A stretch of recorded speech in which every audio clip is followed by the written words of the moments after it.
A situação atual de nossos indígenas é resultado de 5 séculos de matanças, doenças, destruição e escravização. Os desafios para a valorização desses povos são enormes. A maioria dos povos indígenas encontram-se hoje em reservas, muitas delas impostas sem levar em conta os interesses ou os territórios de origem desses povos. Mas os piores problemas são enfrentados por aqueles que não têm suas terras demarcadas e estão mais expostos a ação de invasores como madeireiros e garimpeiros. Mesmo os territórios demarcados correm perigo. A grave crise sanitária provocada pela pandemia do coronavírus, ao contrário do que se poderia esperar, não impediu que grileiros, garimpeiros, madeireiros e outros invasores intensificassem ainda mais suas investidas sobre as terras indígenas. Os invasores, em geral, são madeireiros, garimpeiros, caçadores e pescadores ilegais, fazendeiros e grileiros que invadem as terras indígenas para se apropriar ilegalmente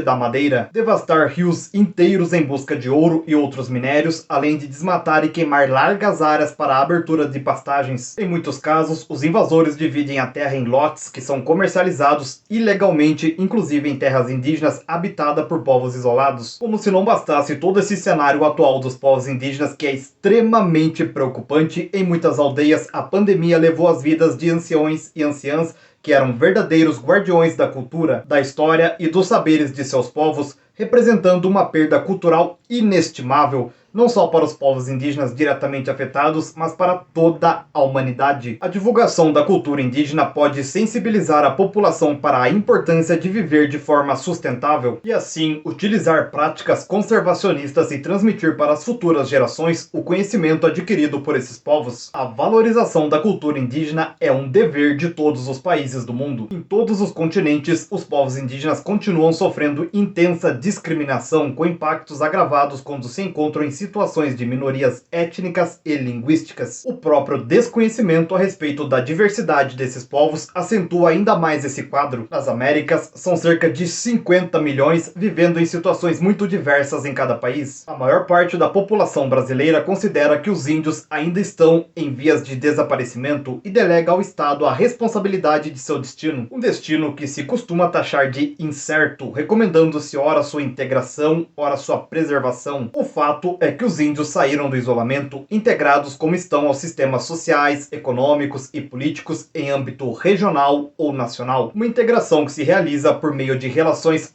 profundamente desiguais, às vezes no limite da exclusão. Enquanto minorias, os povos indígenas se veem forçados a negociar constantemente seus interesses diferenciados com as mais diversas instâncias de poder, sejam elas locais, nacionais ou até mesmo internacionais. Nesses contextos, aprenderam a gerir tanto suas especificidades culturais quanto seu posicionamento face às exigências do desenvolvimento. É por este motivo que se costuma afirmar que os povos indígenas lutam a favor e contra o desenvolvimento. A favor quando reivindicam acessos aos serviços básicos de educação e saúde, contra quando reivindicam garantias territoriais e procuram explicitar e defender suas diferenças culturais, mas é também internamente às suas comunidades que ocorrem tensões decorrentes da insidiosa discriminação a que são submetidos. Nesse vídeo eu falarei sobre os desafios que existem para a valorização da comunidade e povos tradicionais no Brasil, sobretudo no que diz respeito à preservação material e imaterial desses povos. Que bom ter você por aqui novamente para mais uma videoaula. Eu sou o Shoab, como sempre peço um favorzão seu, que é para que você deixe aquele like para que esse conteúdo alcance mais pessoas. De largada, temos que refletir sobre a complexa questão de como valorizar e proteger bens imateriais indígenas. Centenas de projetos de valorização cultural estão em curso dentro e fora das aldeias. Estratégias estão sendo testadas com a colaboração de programas supranacionais e de órgãos nacionais, tais como as universidades, as organizações indígenas, as organizações não governamentais, formando um painel ainda frágil de experimentos, muitas vezes contraditórios. As dificuldades remetem, sobretudo, às condições disponibilizadas para a proteção dos patrimônios imateriais indígenas, que flutuam em acordo com os contextos políticos e econômicos. Assim, a adequação das medidas de proteção envolve sempre complexas negociações. Como se sabe, os procedimentos de conservação habitualmente utilizados para a proteção do patrimônio material não são adequados à preservação do patrimônio imaterial, que exige um conjunto muito mais complexo de procedimentos. A prática do tombamento, que visa garantir a integridade física e as características originais de um monumento histórico, histórico ou de uma obra artística não se aplica aos conhecimentos e manifestações culturais intangíveis, cujo valor reside justamente na capacidade de transformação dos saberes e modos de fazer. Neste caso, ao invés do tombamento, são recomendadas medidas de salvaguarda. Em acordo com as definições oficiais difundidas pela Unesco, entende-se por salvaguarda as ações que procuram assegurar a viabilidade e durabilidade do patrimônio cultural e material, incluindo sua identificação, documentação, investigação, preservação, além de sua proteção, promoção, valorização e transmissão, efetuada através do ensino formal e não formal e a revitalização desse patrimônio em seus diferentes aspectos, tanto a identificação, ou seja, a seleção e o inventário de elementos culturais relevantes para um registro ou para uma ação de difusão, como as medidas adotadas para sua proteção e sua valorização colocam imediatamente em pauta uma série de desafios que consideramos interessante resumir, mesmo que brevemente, citando dificuldades de 3 ordens. Quem são os agentes responsáveis pelo inventário dessas tradições culturais? Quem tem o poder de escolher entre uma ou outra tradição, entre uma ou outra comunidade? O que se pretende preservar numa tradição? As produções, o registro dessas produções ou seus meios de expressão? E quem se responsabiliza por um inventário? Priorizar a ampla difusão ou enfatizar a capacitação local é uma diferença sensível na discussão desses programas e na realização de inventários de tradições e manifestações culturais. Quem assume a responsabilidade de um inventário cultural? Especialistas acadêmicos ou as próprias comunidades? Os primeiros programas de salvaguarda de tradições indígenas apoiados pela Unesco no início desta década revelam uma variação no peso dado às ações de sensibilização e divulgação em detrimento de atividades de capacitação comunitária. Muito recentemente vem se dando maior importância às ações educativas para promover não apenas o bem cultural e material,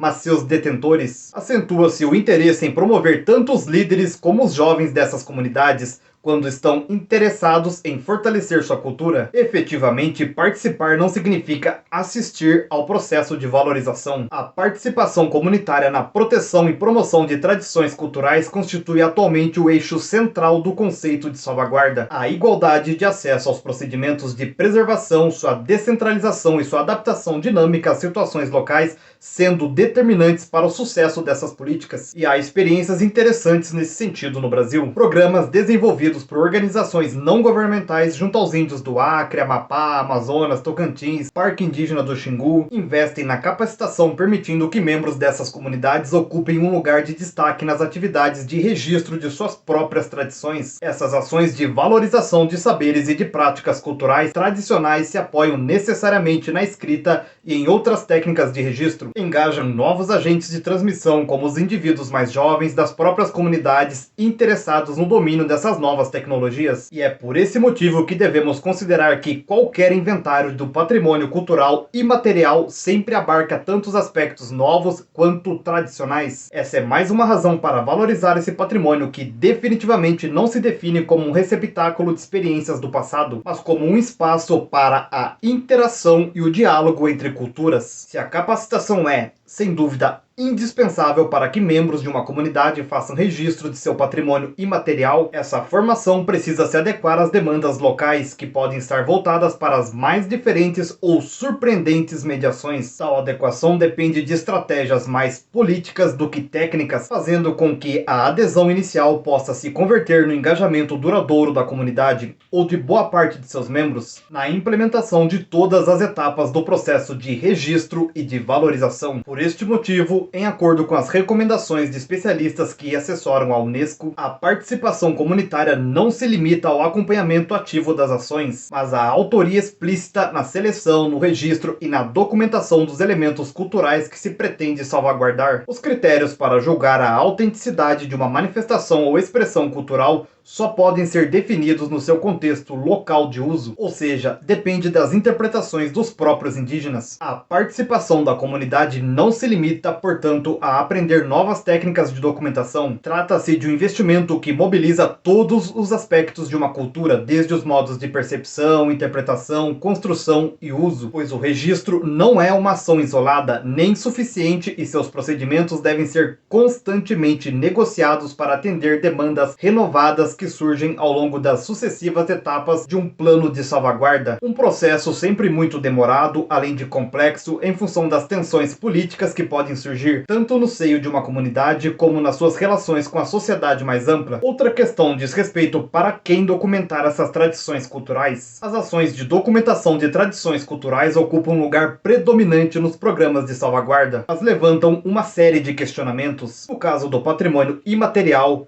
qual a função da documentação? É um fim ou é um meio? Essas indagações alimentam a maior parte das críticas feitas por antropólogos e linguistas a muitos planos de salvaguarda de tradições orais indígenas. Mas muitos estudiosos do patrimônio imaterial indígena defendem a necessidade e mesmo a urgência de sua documentação, apresentando outra indagação. O conhecimento tradicional é mais bem preservado quando mantido sob segredo ou reservado para uso exclusivamente local, ou ele se fortalece quando é mostrado, explicado, traduzido e defendido com a ativa participação de seus detentores nas ações de difusão. O número crescente de publicações, de exposições, de websites, etc., criados ou mantidos por indígenas, revela seu interesse na apropriação de novas mídias para expressar suas particularidades culturais. Defender sua cultura consiste em perceber que, se o mundo no qual estou vivendo se ampliou, ainda tenho meu próprio lugar nesse mundo. Os inventários, nessa perspectiva, abrem espaço às culturas indígenas no mapa das culturas do mundo, mas, por si só, não garantem nem a sobrevivência nem a continuidade de uma prática cultural. Por outro lado, a difusão ampliada de saberes e de costumes diferenciados não se faz sem riscos. Até recentemente, no Brasil, o apoio fornecido por instituições privadas ou públicas ao chamado resgate cultural centrava-se na produção de discos, documentários, calendários, artesanato, performances, configurados para o entretenimento de um público urbano com algum retorno financeiro para os participantes indígenas. A visibilidade dos realizadores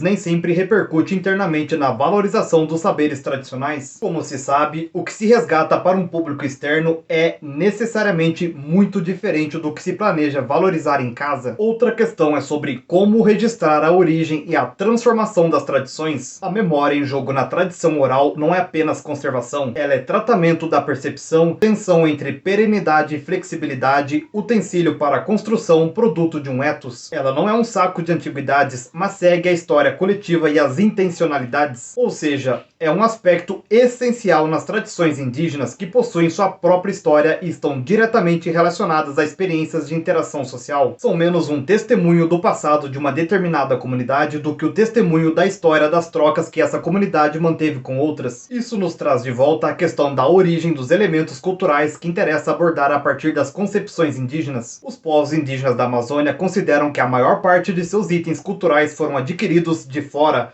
concebendo sua cultura como resultado de apropriações de empréstimos, e é por terem sido apropriados de outros que esses elementos são valorizados. Esse ponto de vista torna muito mais complexo o ato do registro, que não poderá se restringir à descrição pura e simples de um saber ou de uma técnica, mas das interpretações que a comunidade possui a respeito da origem dessa prática e do modo como foi transmitida e dinamicamente transformada até a atual geração. Essa é a abordagem adotada pelos antropólogos, cujos estudos focam menos nos traços e itens culturais do que nas relações sociais mediadas por esses itens culturais. Bens imateriais, como os bens materiais, circulam sendo objeto de troca, de barganha, de lutas. São essas as relações que agregam valor aos itens culturais. Por isso, tanto as origens como as formas de apropriação e transformação de um elemento cultural, quando este passa de um lugar para outro, devem ser cuidadosamente registradas. E como documentar tradições vivas? Nos debates entre os especialistas que a Unesco costuma convocar para discutir estratégias de proteção do patrimônio cultural imaterial, volta-se frequentemente a mesma pergunta, que é sobre quais tradições dar prioridade, as mais ameaçadas ou as mais dinâmicas. Se um inventário de tradições culturais deve ser construído caso a caso, em acordo com interesses das comunidades, caberá a elas definir critérios para o registro. Além disso, se considerarmos as alterações que o trabalho de registro pressupõe, essa escolha entre tradições mais ou menos vivas deixará de fazer sentido. Um inventário inventário de tradições culturais remete diretamente a questões metodológicas relacionadas à produção de conhecimento. Entre essas questões, uma das mais interessantes é a relação entre conhecimento e prática. Outra diz respeito à variação das tradições no seio de uma mesma comunidade cultural. A inscrição de uma tradição, seja em forma escrita ou formato audiovisual, representa uma nova forma de comunicação, constituindo-se em mais uma versão da tradição que se está registrando. O que essa nova versão da tradição, devidamente descrita, documentada e aparentemente salva no inventário, apresenta como vantagens? Quais são os benefícios para uma comunidade engajada no inventário de suas próprias tradições? Quer nos parecer que o processo de inventário do patrimônio cultural imaterial pode trazer muitos ganhos para uma comunidade, desde que ela esteja interessada no fortalecimento de sua cultura e identidade. Não são ganhos imediatos, nem muito visíveis, mas ganhos intelectuais propriamente intangíveis. De fato, tanto o esforço de reflexão exigido por um inventário como os resultados alcançados podem contribuir para a consolidação de formas próprias de conceber e construir o conhecimento. É nesse contexto que indígenas engajados em processos de documentação poderão destacar as ideias, lógicas, teorias que estão por trás dos conhecimentos documentados. Eles estarão, por essa via, contribuindo à discussão teórica do conhecimento indígena, construindo explicações a respeito desses saberes, revelando classificações e lógicas culturais das mais relevantes para a qualidade dos inventários. Se admitirmos que nessas experiências se deva registrar e documentar não só os produtos acabados, mas os jeitos de conhecer os estilos próprios usados para explicar uma tradição, as formas de transmissão e validação desses saberes, os membros da comunidade que estiverem participando de um inventário estarão capacitados a refletir, de modo muito mais eficaz, sobre os mecanismos de produção e transformação do saber, e, por conseguinte, se sentirão habilitados a efetuar comparações no tempo e no espaço, avaliando com maior propriedade as ameaças que podem pairar sobre as suas tradições culturais. Mas a elevada carga de preconceitos que ainda rodeia os saberes indígenas exige cautela nos procedimentos e processos de reconhecimento dos patrimônios desses povos, que só fazem sentido quando se leva em consideração os contextos particulares. Muitos grupos indígenas opõem-se ao registro de seus conhecimentos por temer a difusão inadequada de seus conteúdos. Aliás, um primeiro passo, sem dúvida indispensável,